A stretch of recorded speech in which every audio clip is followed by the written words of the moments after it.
What's going on, guys? We're back again. What we have today is a 2014 Nissan Versa. We are having an issue with shifting from low range into high range. There are no DTCs. This vehicle had previously had a transmission flush performed, which then created the issue. So we're going to replace the valve body today, and we're going to see if we can actually fix this vehicle. All right, let's go ahead and get her picked up.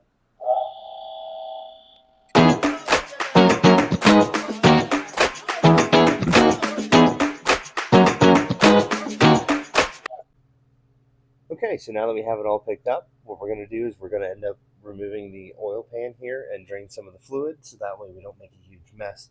Now, because I have fresh fluid in this, what I'm going to do is reuse the fluid if it looks okay. What I'm going to get is an open catch pan, so that way I have the best chance of capturing as much fluid as possible. All right, so now that we have our catch pan around, what we're going to do first is we're going to remove this 19 millimeter bolt here to help drain some of the fluid out before we pull the pan.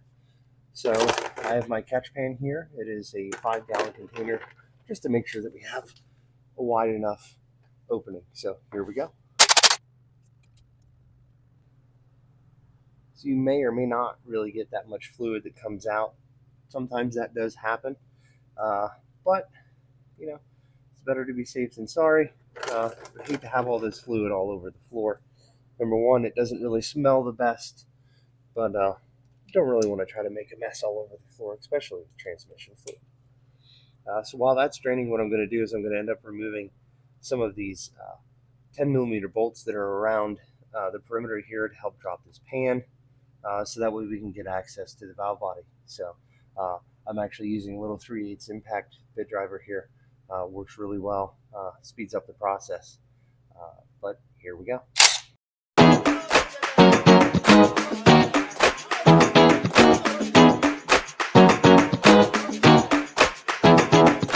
Occasionally you might get a little unlucky and end up dropping one in the pan, but you know, part of the deal.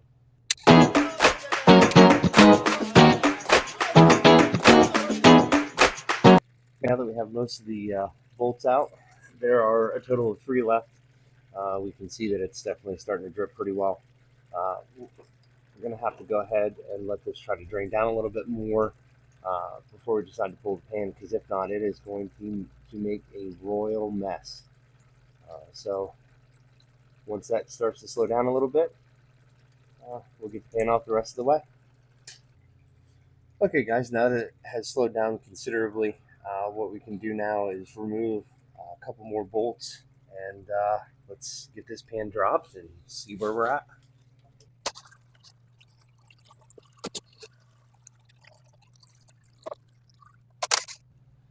Okay, now what you're going to want to do is be very careful when you let this pan down, because it is going to allow some more fluid. So definitely just kind of take your time dropping the pan, and then as you go, just kind of dump it in your pan.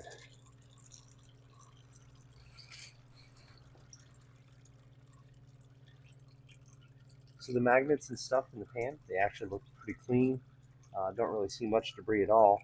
The fluid actually looked really okay. Obviously, like I said, we had a flush performed previously on this, so not that big of a deal. So what we're going to do next is we're going to remove this filter, and then once we get that out of the way, then we'll be able to get the electrical connectors that are up here and disconnect them, and I'll show you how to do that here next. So what we're going to do is we're going to remove the 3 bolts that hold the pickup filter on. There's 1, 2, set that aside, and 3. And it may just pop right out. You may have to pull it a little bit, but make sure you don't drop that nut bolt. Make sure that your O-ring is in place. You may need to replace your O-ring if it's been in there for a while, or just replace the filter in general. I had already replaced the filter in this previously to see if we could fix the issue, but it looks to me more like we're having a valve body issue with the solenoid not working. So let me go ahead and start taking out some of the bolts. for the valve body, and I'll show you which ones we got to do. Okay guys, right here is our valve body. This is just to kind of help give an indicator for what kind of bolts or where the bolts need to be removed at. So that way you don't remove any of the unnecessary ones. Now they do have some bolts in here that you can see already. What that actually does is that holds the other part of the valve body together. You won't need to remove that. Then here are your 4 solenoids for the shifting and some other solenoids. And then this is your main connector right here that is going to go out through the case. This guy's going to kind of sit right there and slide right up in place. But anyway, the ones that you need to focus on are going to be these two, this one, that one. There should be, I believe, 11 that hold it all in place. So let's just kind of out here. 1, 2, 3, 4, 5, 6, 7, 8, 9, 10, and 11. Okay, so let's get that taken care of, and let's get the old one out here first.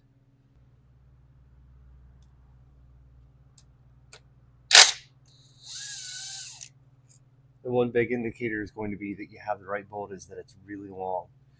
So go ahead and take those 11 out and place them aside.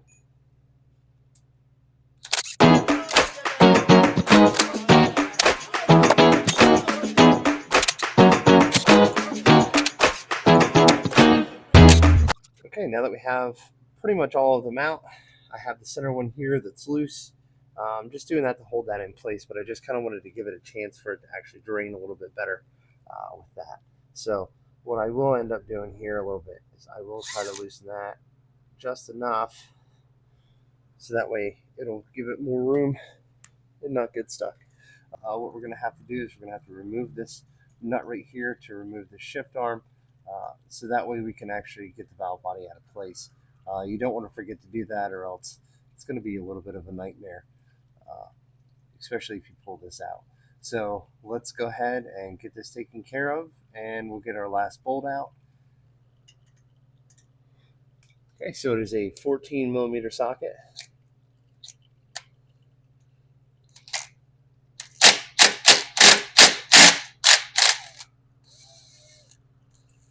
Look at that, it's already wanting to drop out all by itself. Make sure that you don't drop any of the washers or lock rings when you take it off the shaft.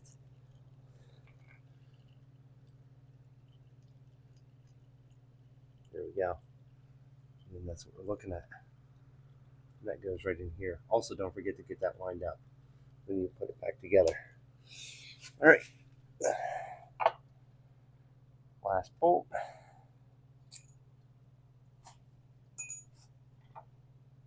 Start to drop it out of place. Okay.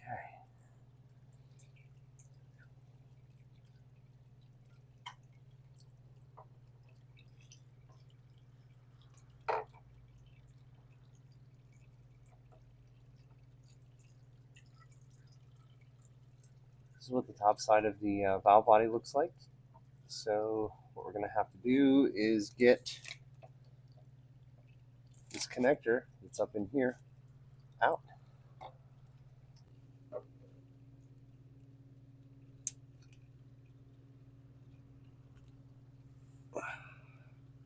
Okay guys, so what we're going to have to do next is because the new valve body did not come with the shift rod out of the valve body, you're going to have to then just kind of wiggle this, slide it out. 3 little things right there. Just look and make sure that there's no scoring, anything like that. It all looks to be pretty good. So what you're going to want to do is you're then going to stick this in the new one.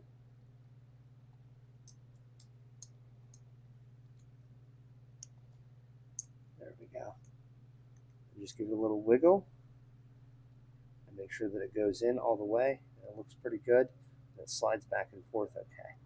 As long as we have that slide back and forth okay, we know that we're good to go. Obviously, me spin this a little bit. You want to make sure that the keyway right here out of this is actually face towards you, because that's where that lever is going to go. You really need to make sure that that's in there right, so that way it operates correctly. So let's go ahead and get set up, and let's put our new valve body in and see how we make out. Okay, so first things first, we're going to take our plug here.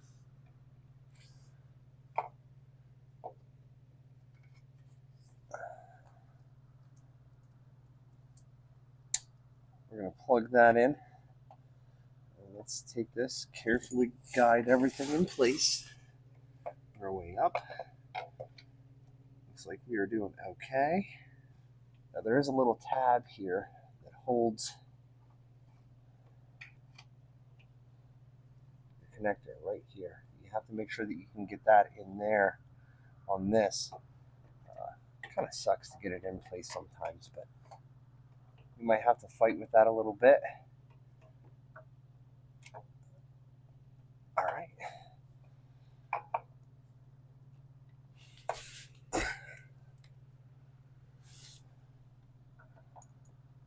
Now what you're going to want to do is you're going to want to grab a bolt.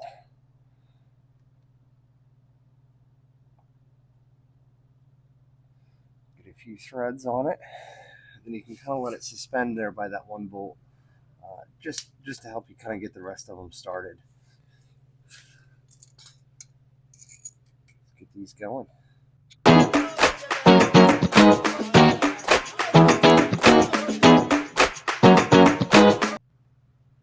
You always want to start them by hand. You never want to run them all the way in, because you may have to jiggle it around a little bit to get the bolts in. Always a big fan of that.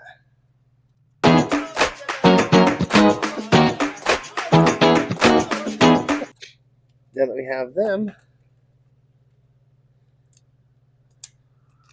let's go ahead and just ease these in place, and we'll get our final torque here.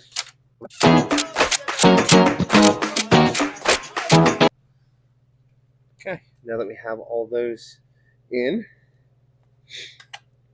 let's go ahead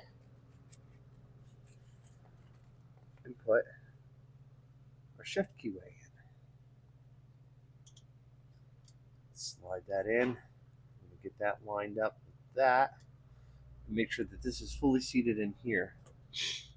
Then you're going to want to take a lock washer on. You want to take your nut and that in.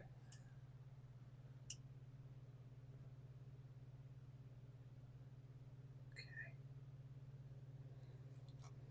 Once that's done, my hand, let's actually get this bottomed out.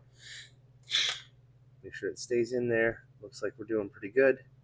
Everything should be good to go. Okay, now let's get a ratchet and let's go ahead and tighten the rest of the bolts down evenly. And let's get the pan back on, fill it with fluid, see how we make out.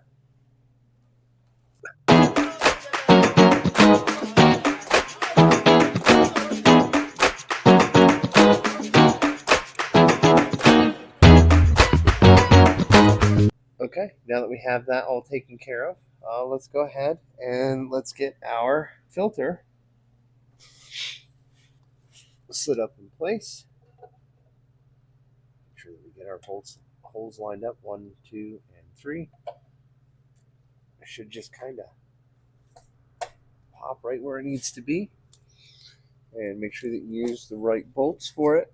Now they are a little bit different than what you would have for your pan. So these here are actually the ones that would hold up the filter. And these here are for your pan. Just be on the lookout for that little stub at the end for the outside. Just like usual, finger tighten these. Now that we have that done, let's go ahead, tighten them in place. Now it's time to put the pan back in place.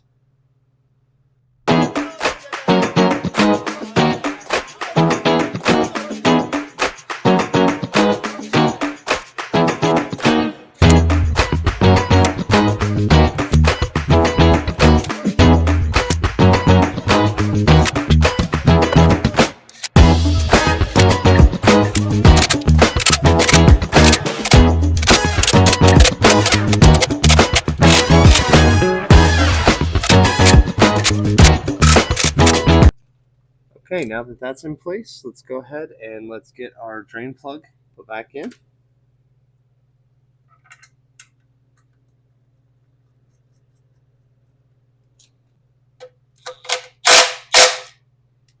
And there's that. Now let's go ahead and get our fluid and fill the trans up and see how everything works. Okay, guys. So we're not really going to be able to get anything topside at this point in time. It's just way too tight in there. So what we're actually going to end up needing to do is remove the driver's side front wheel and take the wheel off and get some of the plastics out of the way. Just going to want to pull your hubcap off. Okay, guys, so we're going to remove the 4 lug nuts here. They are 21 millimeter.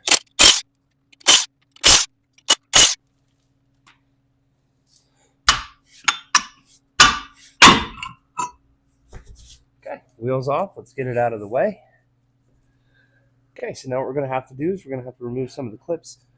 Some of mine are already removed. We have one down here, here, here, one up top here. You should be able to see that here. And then this should be fairly loose. There may be a couple underneath as well. So once you get that removed and out of the way, you're going to be able to see what you're doing.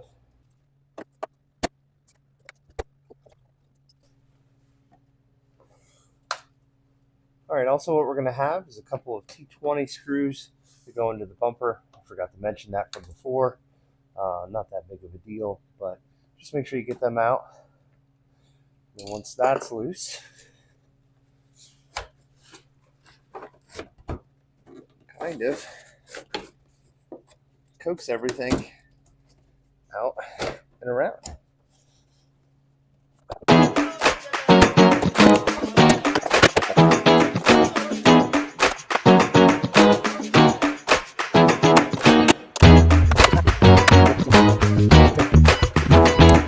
Just give them a little push.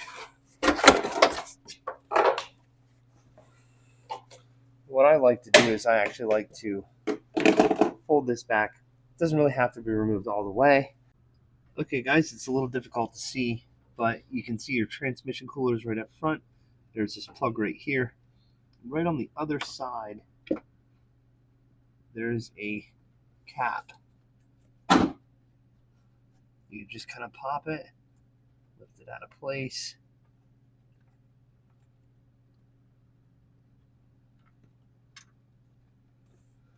And it will be right on the other side of this plug. So once you have that, you just have to retrieve it. Okay, guys, now that we're set up top, what we're going to need to do is put the transmission fluid back in. There is a fill port that's down underneath here. It's very difficult to see from up top. This is my hose that I'm actually going to use with a pump in order to refill the transmission. It's just a black cap. It's in the front. With the wheel well removed, you can actually see it pretty easily, and you can just pop it off that way. And then you can just fish your hose down in and install it and start filling it with fluid.